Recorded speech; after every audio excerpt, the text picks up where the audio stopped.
Every day, when we walk into school, work, or society, we are judged. We are judged by how we dress, how we act, and how we are. We always worry about our appearances and the way others view us. Does society hold us back from who we are, what we want, and how we express it?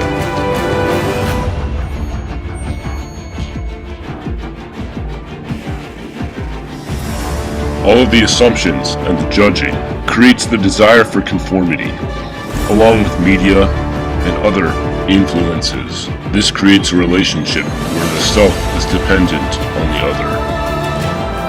Get ready to dive into the issue.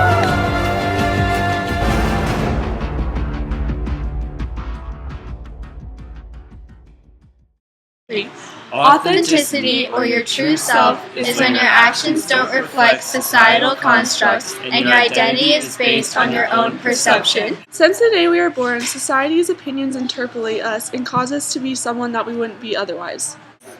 Media affects authenticity.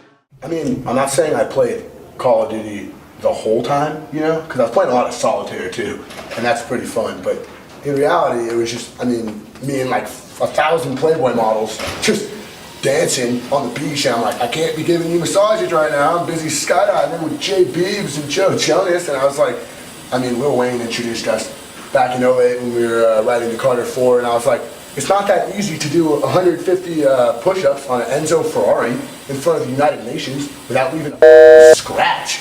But is that why Bono tweeted me, calling me his BFF? Maybe. Bono's actually calling me right now.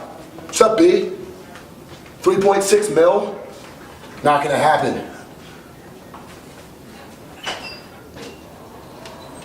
You think she heard me? Yeah. She for sure wants it. 100%. Here, you can see that media encourages conformity based on gender.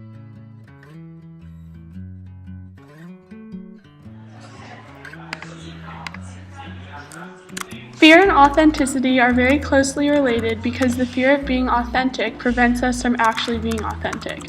In society today, certain roles are assumed for males and females based on fear. A man is expected to be masculine in times of fear, and a woman is expected to run to the man when a fearful event occurs. This structured system prevents many people from being themselves because of the judgment society puts on them.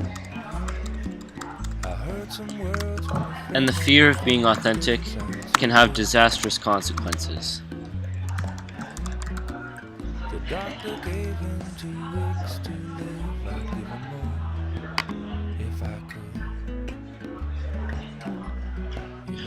Cormac McCarthy's novel, The Road, illustrates how fear affects authenticity.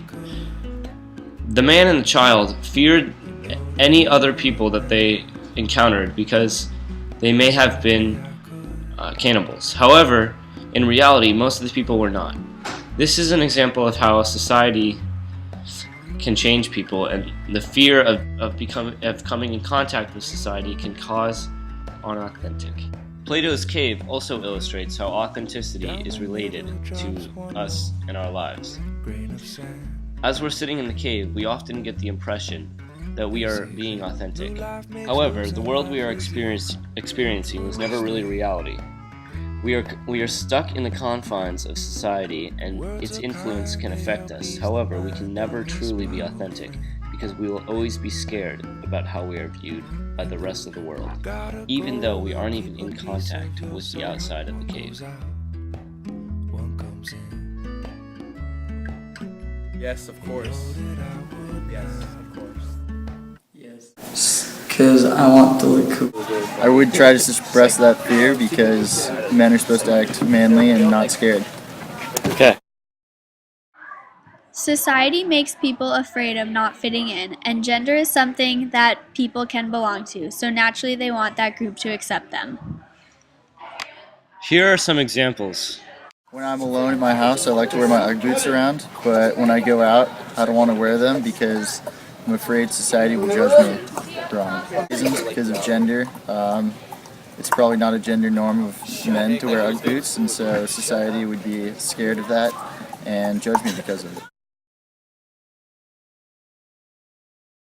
Because I think I look better with it straight. Do you ever keep it curly when you go to school? When I'm lazy. Like right now. We said the ladies. Oh, the ladies. So Adele, why are you wearing black tights today? Because I think it's slimming and it makes me look better, makes me look skinnier. So there are like social factors that make you want to dress a certain way? Definitely, because in society there are social constructs of how like a woman is supposed to look and what a slim woman is considered, so based upon that. Are you wearing a push-up bra? Yeah. Authenticity relates to gender because in the bell jar, when Esther was in the insane asylum, she was the most happy. But at the same time, when she was in New York, she was extremely unhappy because she had to conform to her gender. But when she was in the insane asylum, she never had to conform to anything, and she could do what she wanted and be who she was, and she could be authentic. So gender can sometimes prevent authenticity, even though it is an authentic part of who you are. Hamlet and the bell jar relate to each other because in both of the books, Hamlet and Esther are both viewed as being crazy by the other people surrounding them, but they weren't actually crazy. It was just the people surrounding them that made them feel that way. So therefore, we think that society has an influence on how you feel about yourself, and that makes you not be your true self or be authentic.